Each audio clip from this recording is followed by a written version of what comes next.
you're going to record, aren't you, Jacob? Thanks. Can take photos.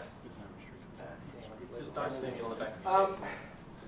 Those of you that were here last year, this is actually a presentation from last year on waterproofing.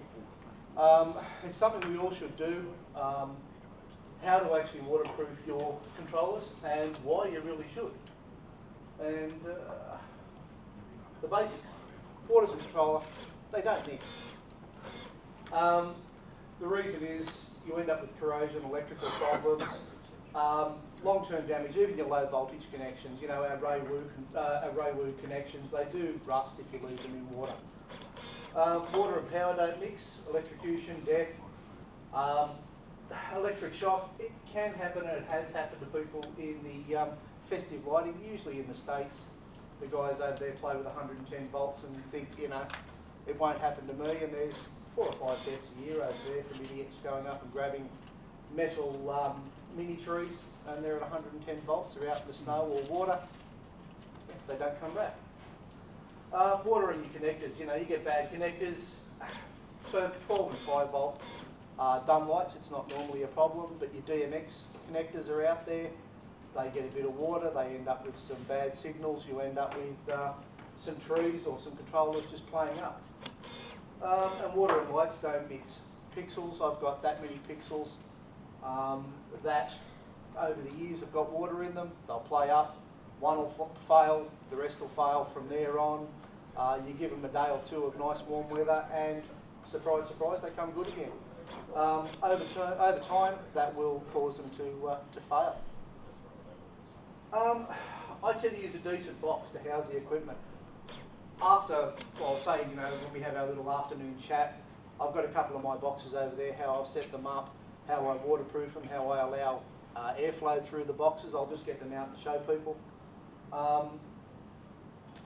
And I tend to mount boxes out of the weather if I can. Honestly, there's 2 of my boxes mounted under the eaves. Every one of the rest of mine is out in the weather.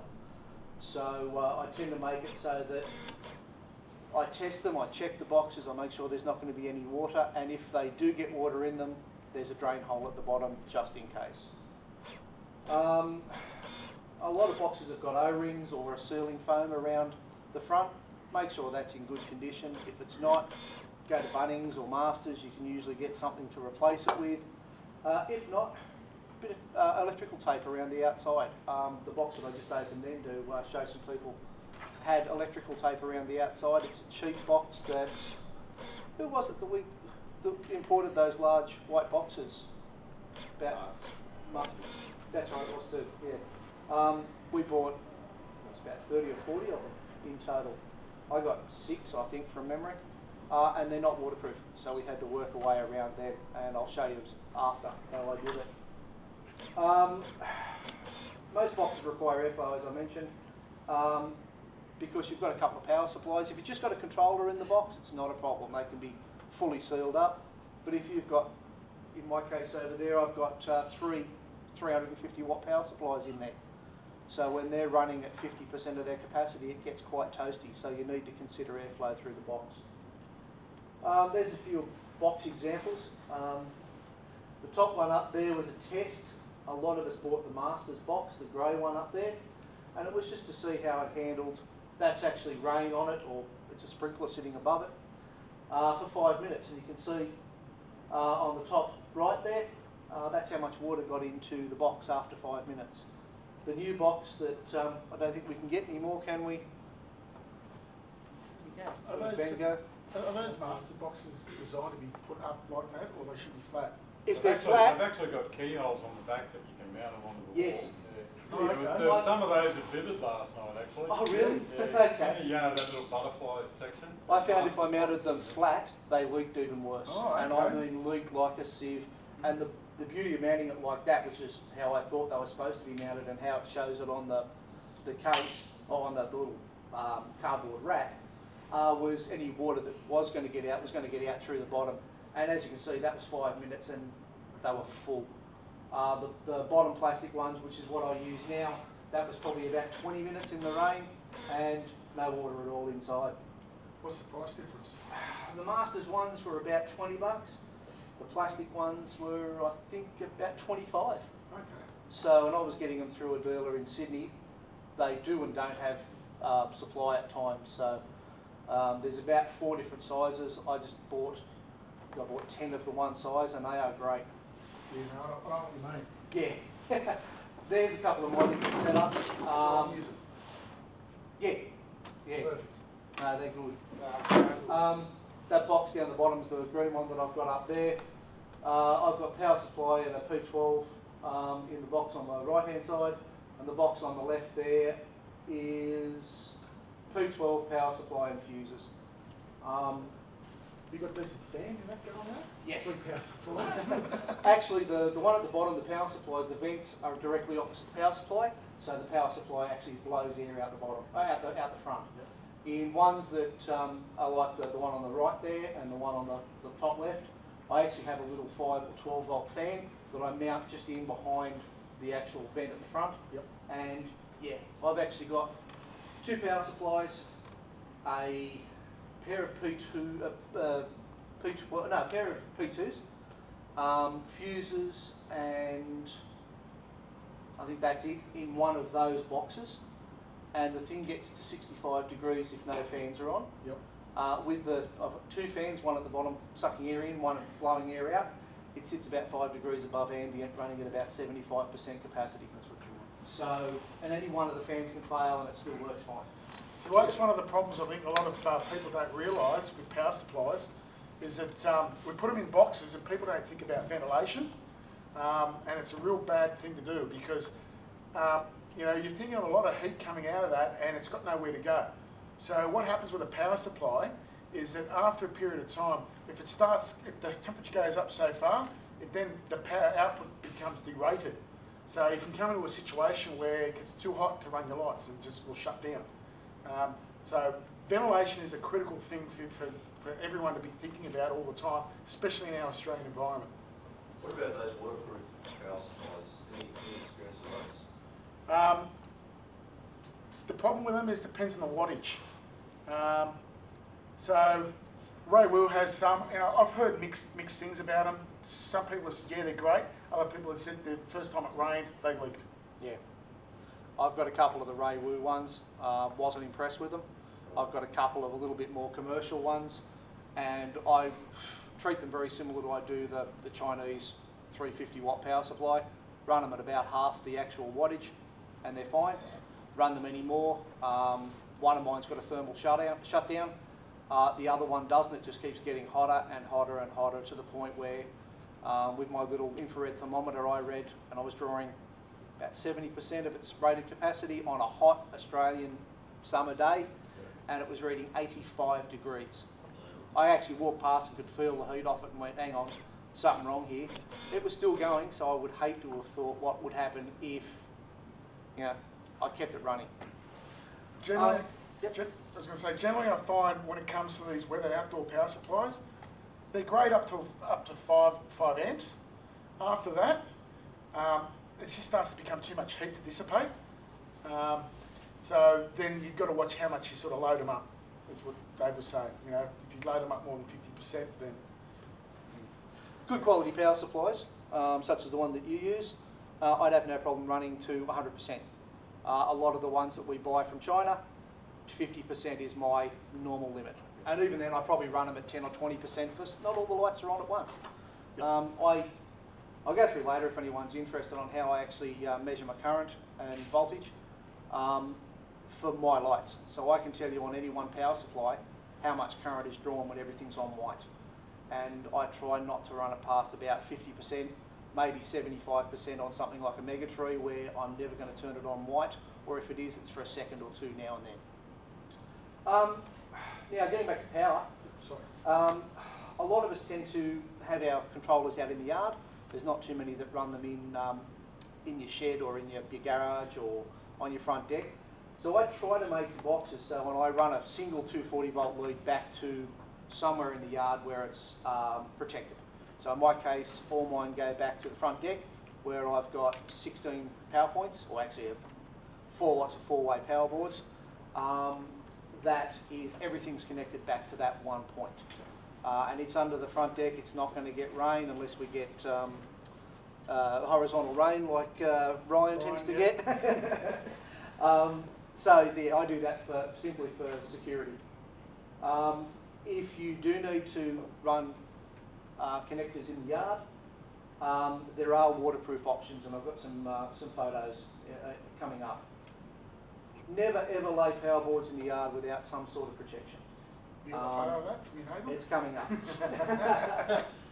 These are the examples of outdoor power boards or outdoor connections. You've got a couple of single power points up in the top left. The bottom one is a decent, I think that's a drop box. Dry box. I've got one of those at home, and they are brilliant because the cover goes down and over the top.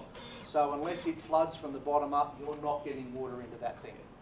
And I think it was David ABD suggested the one on the left, right-hand side there, which is just a little stake that you can plug into the ground, and you just put your connection outside. You can see if water gets in it, and it's going to drain out the bottom, and they do work really well. This is what you don't want to do.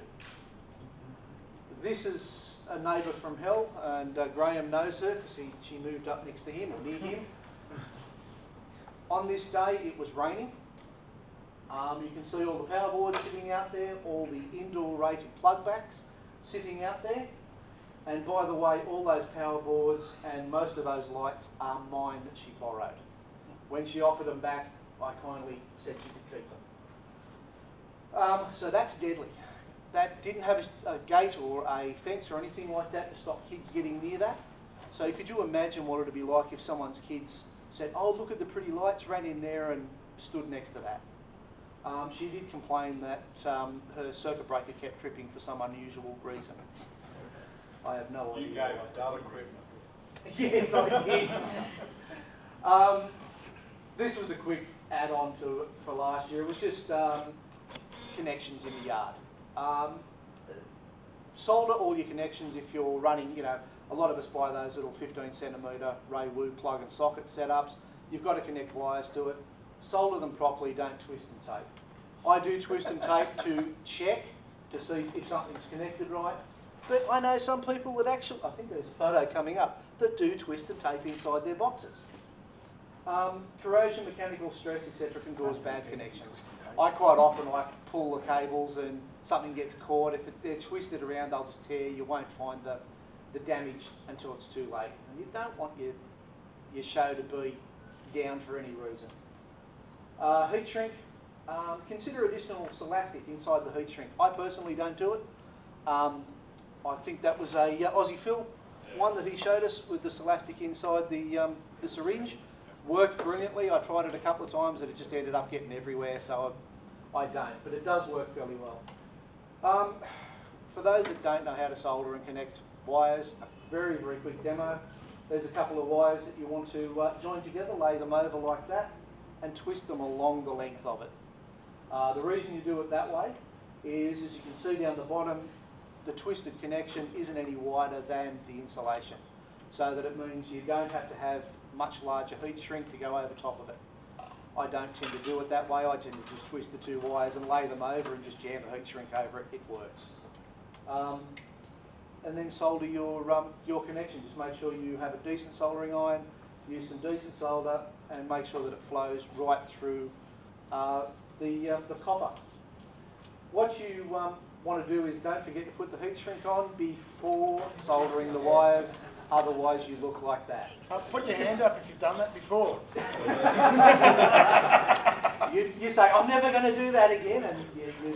Also extends to putting your little, Yes. your rubber caps on. Although there is a good little trick for those that I can tell you about. Yeah, I've done that one. Waterproof connectors, where practical, outside. If they're inside a box and they're not going to get wet, okay, you can go ahead and use something like the 3-pin connections on the left there. I know people that use those outside, and after one season go, why don't they work anymore? Surprise, surprise. The ones on the right are what I tend to use. I've got probably about 400 sets of those in my display. The ones on the left there are I think they're Stellascapes connector on the bottom of their Stella Greens. The ones on the right are actually what I tend to use for my voltage or my high current injection They're designed for trailers, for caravans. They're 12 or 24 volt connection, and they're usually good for around 50 amps. Even though they're not waterproof, you're talking 12, 24, even 5 volts in my case for a lot of them. They will not corrode, they won't get rubbish inside them, and they work really well. So you can buy them off Hobby King. They're an XT60 connector. They're 60 amp Yep. at 12 volt. So they'll do well and truly beyond Oh yeah. what anything we do. I'm actually getting mine from a place in Melbourne, and I think they're about $16 for 5 pair delivered. Yeah, They Hobby are King's cheap. Not far off the same. Yeah, they're cheap enough. You know, that's better than I was expecting. Yeah, actually. yeah. They're called an Anderson connector, right? Yeah, Yep, Anderson they're plugs, the yeah. Anderson plugs. I think they also come in much larger sizes. Yeah, They do. I've got a 120 amp one on my trailer, or my caravan, I should say, and I've got no problem. A couple of my connections are like, I think I'm drawing about 20, 25 amps out of them, and never had a problem. And they're out in the weather. Huh? They're used in the marine industry. Yeah, yeah. Christmas lights in your caravan, haven't you? No, but I actually don't have a battery anymore for some strange reason. I pulled it out to check lights. Cables. Cables need to get from inside to outside of the boxes, so consider using glands or some sort of, I won't say waterproof, but water resistant and bug resistant setup. It reduces water ingress insects and minimises the pull on the connectors, which usually go inside to power supplies, to your controllers, etc. So it just reduces the chance if you do actually pull on one of the cables, you're not going to damage anything inside the box. There's types for all budgets and needs, and box types too. There's some of the ones that are available. The ones on the left there are extremely expensive, but are fully waterproof. People like, I don't know if Minleon use those, but I know Stellascapes do in a lot of their control boxes, and they are brilliant. But you're probably talking, for that setup on the left, you're probably talking about $150, $200. Whereas the ones on the right there are ones that come with one of my boxes, and they're worth next to nothing. That's what I tend to use. You can get them in various different sizes. You can put between 1 cable and 5, 6, 7 cables, depending on the size. And they're reasonably good. And yeah, I buy them by the, I think, packs of 20 or something like that off eBay for less than $1 each. Lights, many of the strings that we buy from China, they say they're IP67. Yeah, right. Make sure they're waterproof, have a look at it. They will leak eventually. Sometimes you've actually got to add your own sealant.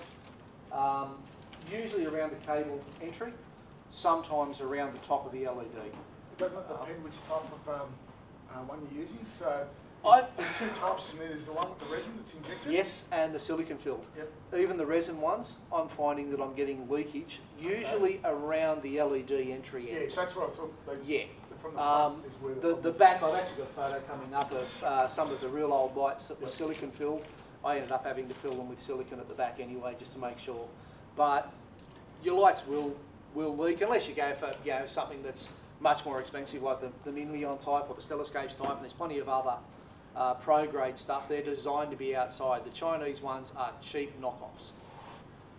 People got to realise that a lot of the lighting we use is actually comes from the signage industry. So they're not usually hung up in completely exposed areas. You know, they're put in between panels and things like that, so they're not really exposed to the outdoor elements that much.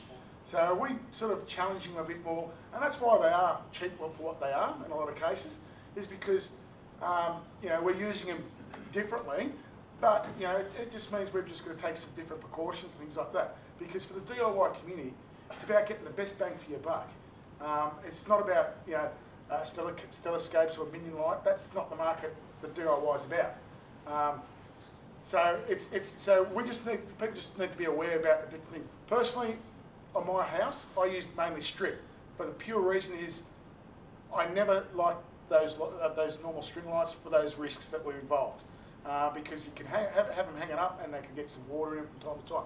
Strip is completely sealed, and you can see it. You know what I mean?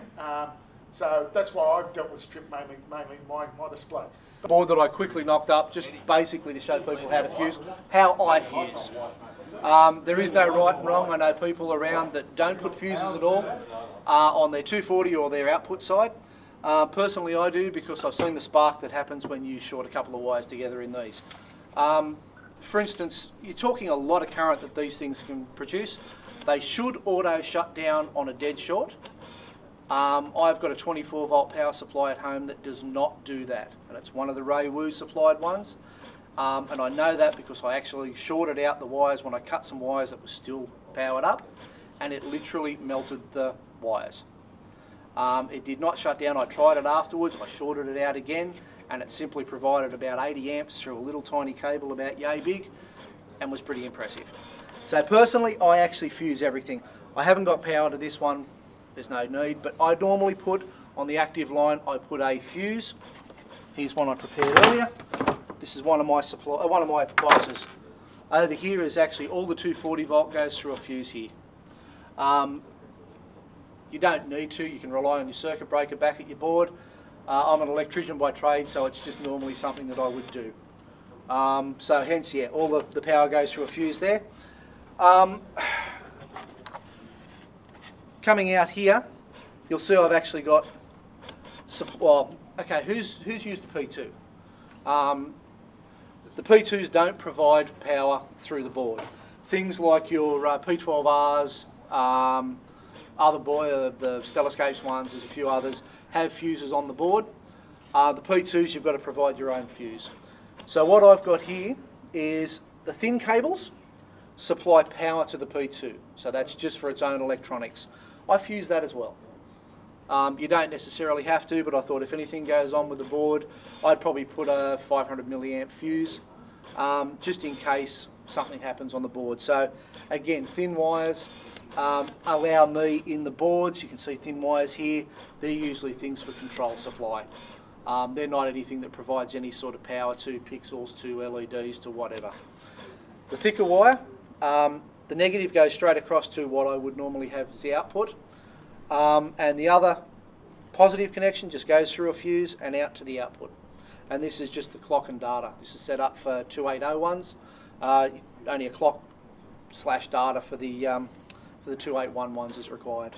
And that's all I do. I've got other controllers like this which have got a little bit more fancy fusing, because on this board here I've got DMX splitters over in the corner, so there's a fuse for the DMX splitters.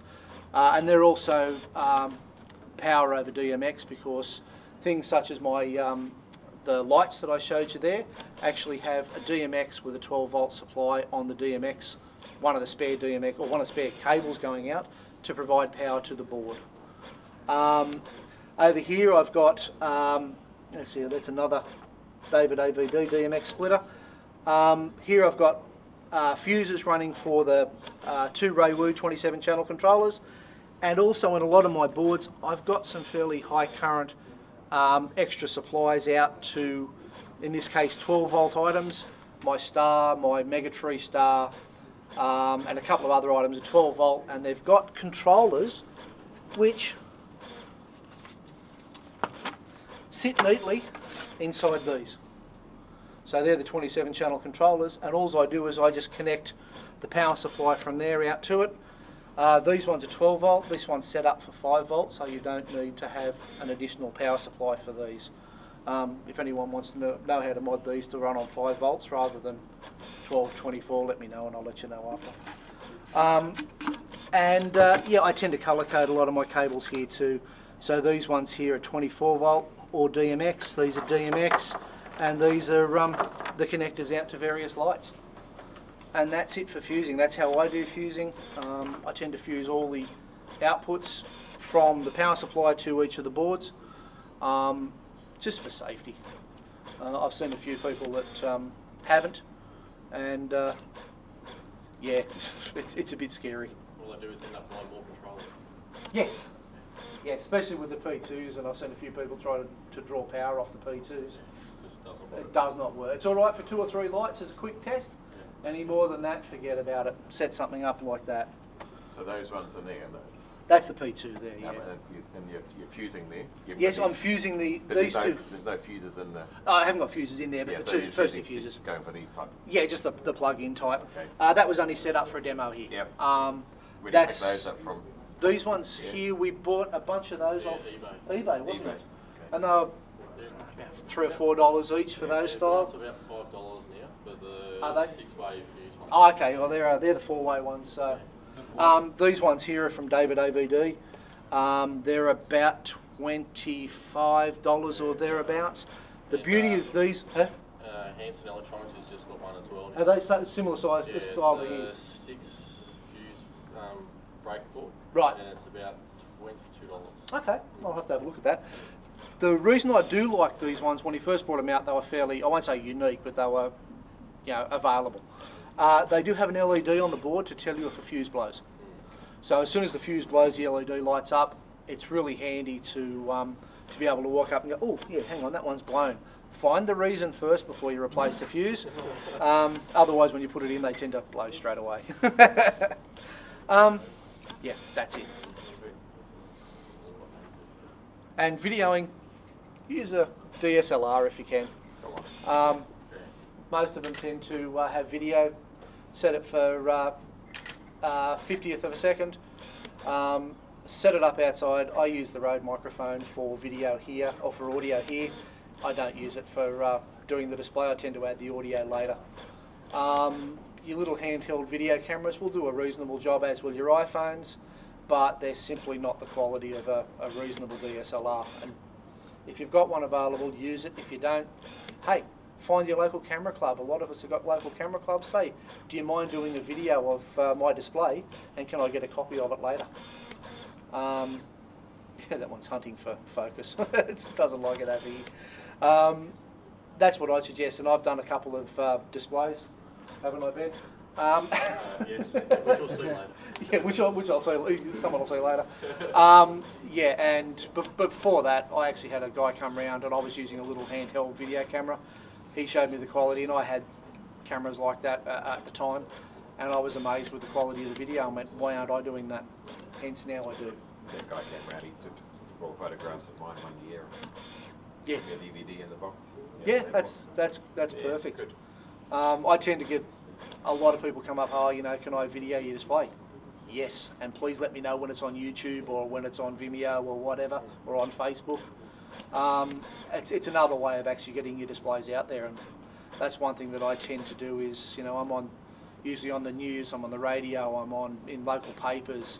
Last year I had ABC do a video story on me that ended up on News 24. News 24, and also what's the one on 7:30 7:30 Report, yeah, which was great. It got a lot more people to come and see the display because we raise money for charity. Thank you. Great.